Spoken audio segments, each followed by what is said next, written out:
Hello, everybody. Welcome back to your Friday edition of the Pick and Roll live stream right here on the Board YouTube channel, the Hammers NBA Content Division. And we're back for Friday. It's been quite the week on the show. Yesterday's 1-in-1 day was a very nice, profitable day after the big SGP cash. That makes it 4 straight profitable days, and it's only been 4 days this week. So 4 days of profit this week, looking to make it the magical 5 straight profitable days. And there's going to be one free pick on the way for you guys today. So we have the absolute chance to go and do it. So if you've been cashing in with the picks this week and you've been enjoying the show, please make sure that you do hit that like button. Really does help grow the channel. And also make sure if you're new and you've been just tuning into the picks, you've been happy with what you've been seeing, make sure you are subscribed to the channel as well. All right, how the show works, we're going to give you the free pick. We're going to hear Pips' analysis of that free pick. We'll react to yesterday's plays, and then any discussion topics that come up, we will go into those before, again, recapping today's play. So everybody who comes in late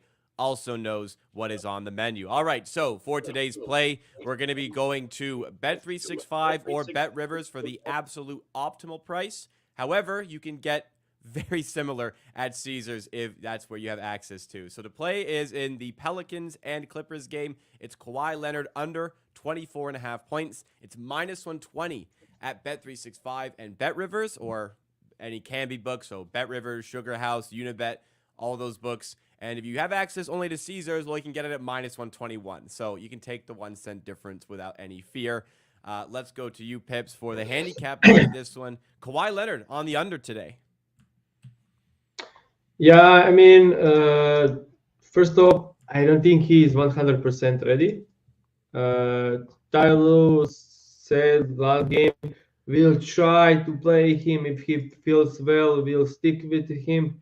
If he see any problems, he will shut him down. Now it's a back-to-back game. He's probable more cautious tonight on a back-to-back game. We could see lower minutes for Kawhi Leonard. So I, for this one, used when he plays 28 to 38 minutes to exclude every 40-plus minutes game because I don't see it for him tonight. For graphic, use the games with Paul George. And when we exclude bottom 10 defensive teams, he is under this line in 67% of the games, average 21.8 a game, and now goes to play against one of the best mid-range defense in the league, and he scores most of his points from the mid-range, so very tough matchup. He scores most of his points via isolation. They are doubling him. Like 3 times this season he played against the Pelicans, they were doubling him every time. Every time he tried to isolate. So no buckets from mid-range, no buckets from isolations, poor health, blowout potential, everything will low when we bet an under. If we take a look at the games against Pelicans, this is their 4th game this season. First game, scored 20 points. Second game, scored 19 points. Third game, scored 15 points. So it's kind of on a decline. Every game they double team him most of the time, and he tried to do anything. So I see it as this. Last night he scored 27 against the Bulls, where way more defense, but he scored 27 while shooting 12 from 17. So usage is not there last couple of games for Kawhi. Even in the game against the Houston when he scored 28, usage still wasn't there. Like he's going from like last couple of games in the range of like 15, 16, 17, 18 field goal attempts. And if you take a look at his, I don't have it graphically, but when Kawhi takes less than 18 field goal attempts, he's under this line almost like 75% of the games. So yeah, with him doubling him, it will be very difficult. Last time they played, Kawhi ended up with 10 field goal attempts in 33 minutes. So yeah, that just shows that they are trying to limit him heavily. All right, so there we have the play for today. It is Kawhi Leonard on the under. We've had a lot of success betting unders and capitalizing on the overall dip in offensive rating in the last month or two. So let's hope we can keep that going for today as well. Also, I mean, there's a lot of factors, Pip said. Second night back-to-back, injury concerns, all that. Hopefully we do get Kawhi in action and we can cash in on this play here. Cashing in as we did on yesterday's show as well. We had a winning day. It was 1-1 after Kevin Durant kind of weirdly has a really great start to the game overall, and it kind of felt like it would have been an easy winner for Kevin Durant with uh, 15 points in the first quarter. We needed him to go over 27 and a half, and he only ends on 20. So 5 points across the second, third, and fourth quarter. Disappointing there. But fortunately, the big SGP was a winner. We track it at half a unit at plus 375 odds, which leads to just over zero point 0.8 units of profit. So we will absolutely take that here. This one was off. This one was different. This one was off to a slow start overall, but ended up coming through in the second half. We got both the threes we needed from Josh Giddey in the second half. We got 4 assists from Jalen Williams in the second half. He only had 1 in the first half, but we only needed 3 from him. And we did get the 1 assist that we needed from Shea in the second half, which is the winner here. Let's start with the bad news here, the Kevin Durant loss. What was it about the Phoenix Suns? It was so strange that they went to him so often in the first quarter and then basically just stopped. Yeah, I mean that's the issue with this one. KD had the tremendous first quarter, played the entire 12 minutes, then was benched for 7.5 minutes. Uh, Kind of like that's with the players hot and cold. He kind of got cold and missed like five straight buckets. I mean, he returned in the second quarter with 4:30 left and was completely ignored for like 3 minutes, where Bill was just attacking every possession. And then when he got, I think he got like frustrated that they didn't get to him and chucked 2 terrible shots up, and then started missing everything because he went cold. And second half, I think he made like 2 buckets in the entire second half. Post first quarter, made only 2 buckets and shot like 2 from 12. So yeah, stinks, and it's insane that they didn't go to him more, because in the first quarter they were leaving him one-on-one single coverage against Hauser, against Drew Holiday. It was so easy for him to score, and then they were like trying to. I mean, it kind of was like your turn, my turn with Bill Booker, and then KD being left off, because these two are on the ball and they have full control. Are they going to shoot or not? And KD needs to wait for them to get him involved, which is yeah not a great thing when you play with Dan Booker. But yeah, it is how it is. We lost this one. I'll bet it again. Probably will wait to get better low number. I expected this to Yeah. move up, not down. First thing, like this is the first time ever, like in the 8 years of my betting, that number I gave moved down 2 points. Like this never happened. Like it was 1 point on the FanDuel, but other bookies Others had a played in 25. other spots. Yeah, this is like the first time in 8 years I'm doing this. That it happened. So weird, but yeah. Why do you think that happened? We're very used to getting good CLV on these picks in the show. Uh, Uh, yeah, what was it about yeah, this one? I don't know if I can say it on the show, but I know one. Uh, it's not betting syndicate; it's projection type of work. Okay. Had his number at 25, so they have major influence on the market, so they shut him down to the Okay. 25. Makes sense. So not quite. Yeah, Like, I mean, it's like a syndicate saw the under as valuable. Obviously, that factors into the market for sure. But like, it's a bit manufactured movement. That being said, it may have moved down regardless overall. So a strange one there. But yeah, after the 15-point first quarter, it kind of looked like it would be fine, but it wasn't. yeah. What was fine was the big SGP, which makes it the winning day here. Josh Giddey only 2 3-pointers attempted in the first half, but got up 5 in the second half and made 2 of those 5, which is what we needed here. Was the game as expected overall, or did it take till the second half for it to really come through with your idea of how the game was going to go?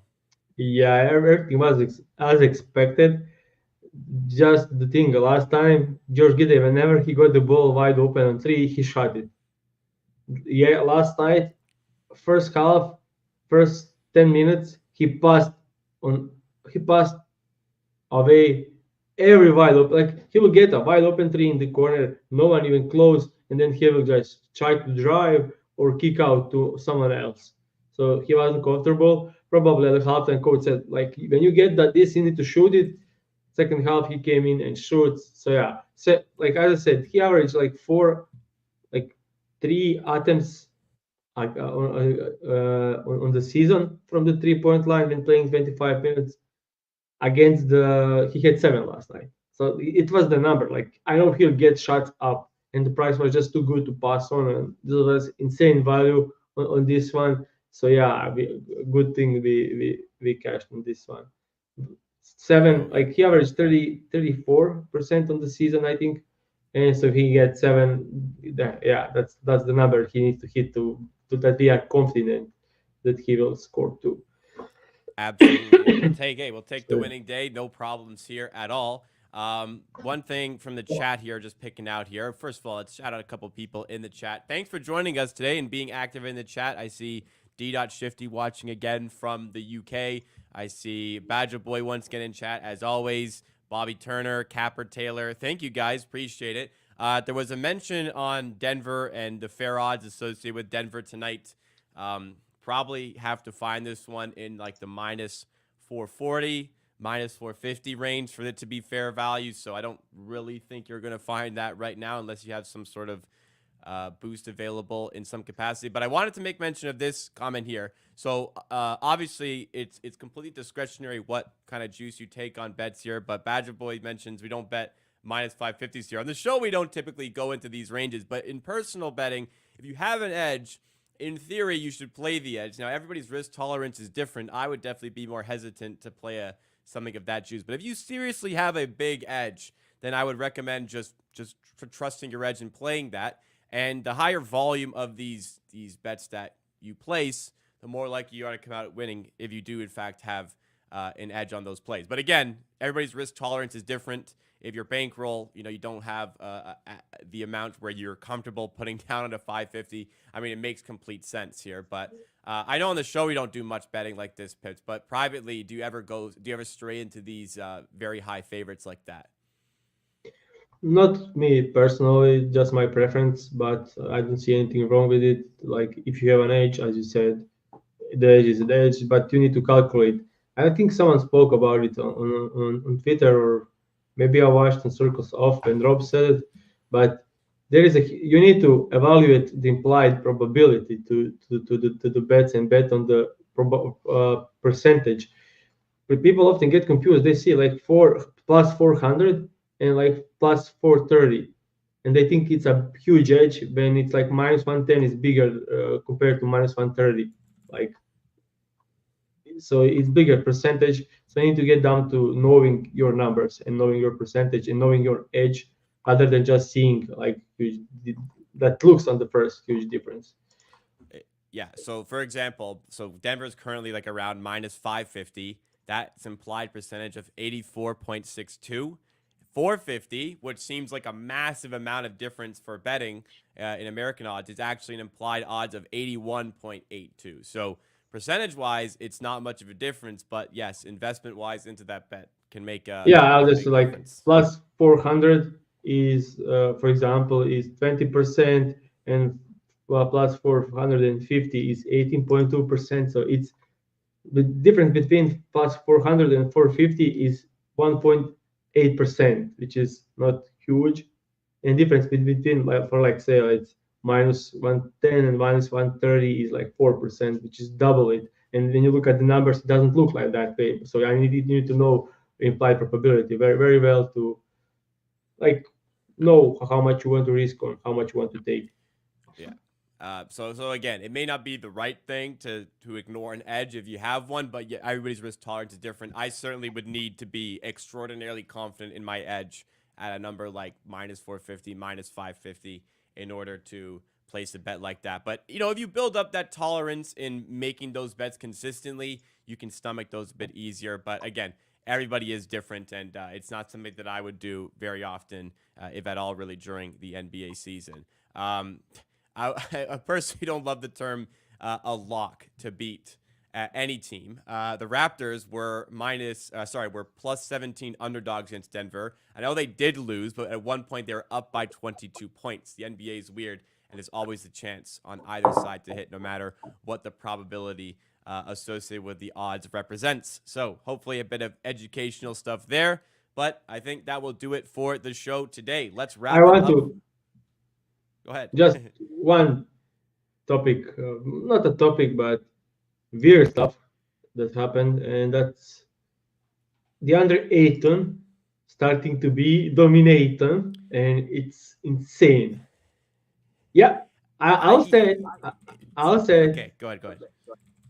before the All-Star break, 13 points average, 10 rebounds. After the All-Star break, 25 and 15 average.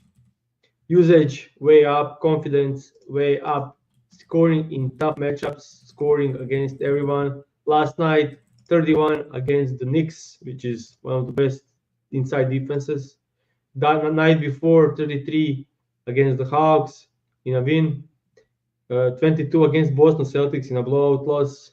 30 against the Toronto Raptors. All the games followed by 19-15, 19-14 rebounds.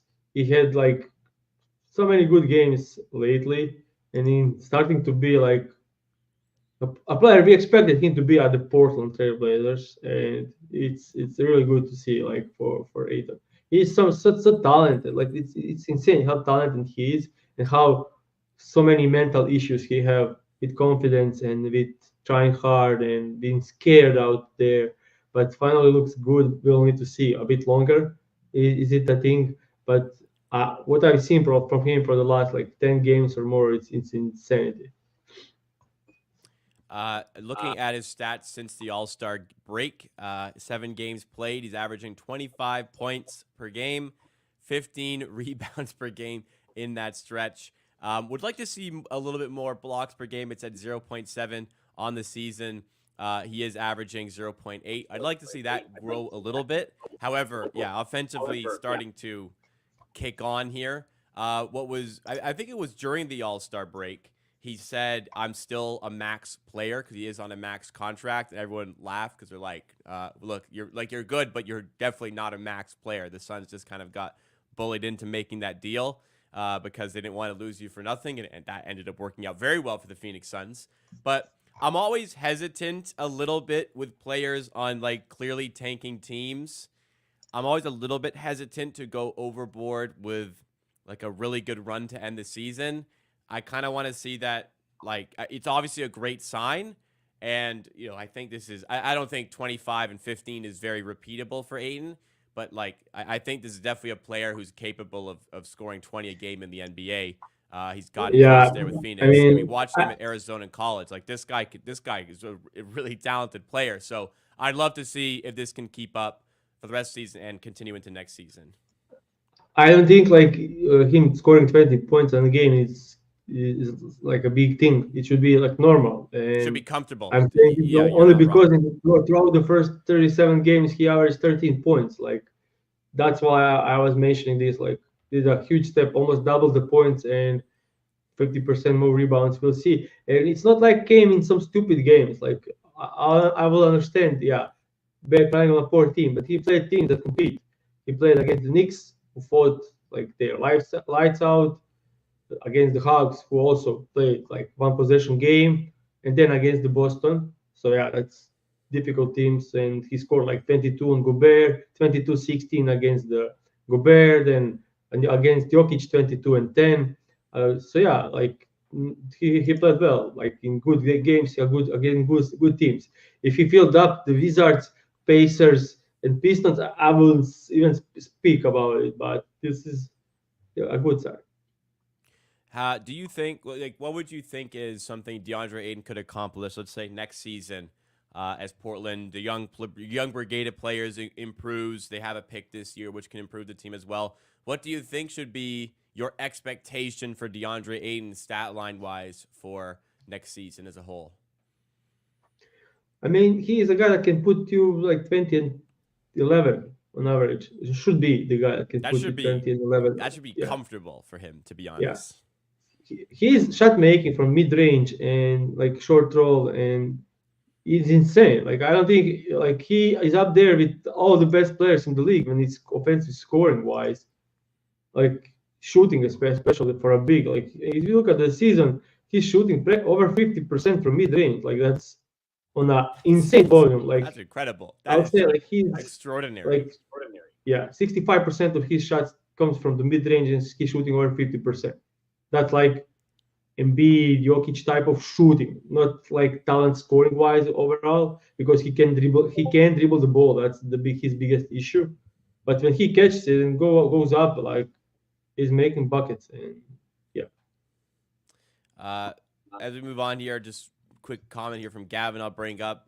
Appreciate the thanks for going through with like heavy juice plays. Doesn't necessarily mean it's automatically bad if it's heavy juice. Honestly, sometimes you'll find markets that are like with that heavy juice where I I, I don't want to say like they're pricing it in a way to like entice some action on the like the side that's like plus 600 plus 700, but sometimes if they're not quite getting action on the heavily juiced side, you can find some good prices. I'm not suggesting that sports books are looking to balance action 50-50. That's not the case most pretty much all the time. But you can find edges on heavy juice plays. I think that's just the overall lesson for this one. Last question here before we wrap up. B is asking how you typically go about your business with these player props. Do you scan the entire slate each week, or do you follow a specific set of players in greater depth on a week-to-week basis? What's your overall strategy for the yeah, deal? I do have some that I know that how they play in certain matchups. Like some players struggle against switching defense. Some players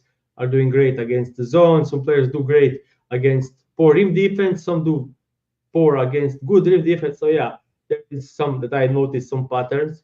But I'm using my tool, and I can go through like entire slate and check out every player for in like 30 to 45 minutes, basically. So yeah, that helps a lot. Like not just going opening the slate and then looking at every player and going in depth. I can see the numbers very quickly and check out the stuff I want to check very quickly. And as you guys can see on the show, when I show the screenshot, it looks like one, two filters for a player, and I can see is it a good matchup or bad matchup. I can see play types, zones, and like I spend like 1 minute, 1.5 minutes per player, so that helps tremendously. So yeah, but I do go through every bet on the slate mostly. All right, that will do it for the show today. Thank you, everybody, for a great week of support, and hopefully we can make it a perfect week here. 5 straight days of profit here. We've done 4 so far. Is this play going to make it 5? Let's see. It is in the Clippers and Pelicans game. Kawhi Leonard under 24.5 points from minus 120 odds at Bet365. And Bet Rivers, we also had it minus 121 at Caesars. All right, guys. Thanks so much again for the support this week. Drop a like while you're on your way out of your tail in this pick. Subscribe to the show because we go live every weekday morning, me and Pips, right here on this channel. And we'll see you on Monday, hopefully celebrating that 5 straight winning days. Thanks again, everybody.